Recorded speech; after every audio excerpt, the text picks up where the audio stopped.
Marami ka bang mapapait na karanasan?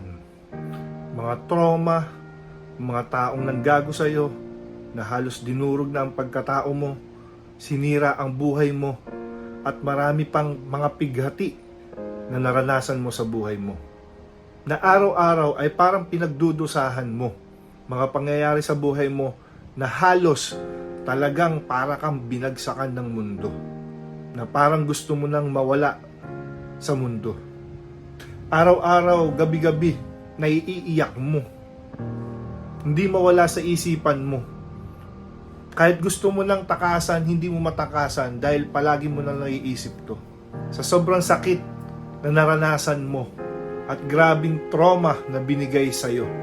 At talagang parang araw-araw ay pinupunit unti-unti ang pagkatao mo dahil sa mga karanasang ito. Minsan tayo rin pala nagpapahirap sa sarili natin. Dahil masasakit yung mga naranasan natin, nahihirapan tayong magpatawad sa mga pangyayari, sa mga tao, at maging sa sarili mo, sa lahat ng naranasan mo.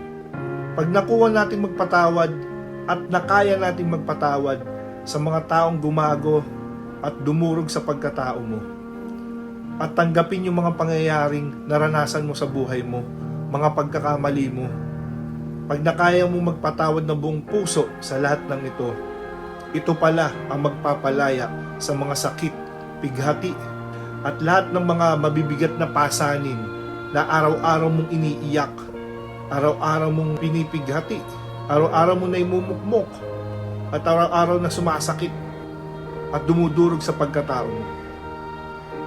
Pagpapatawad lang pala ang makapagpapalaya nito.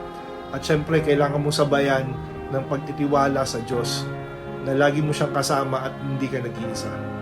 Mahirap magpatawad, pero kung ang Diyos nga sa lahat ng pinagdaanan niya, ay nakuha tayong patawarin at tubusin ang mga kasalanan natin sa pamamagitan pa pagpapahirap sa Kanya at pagpapako sa krus.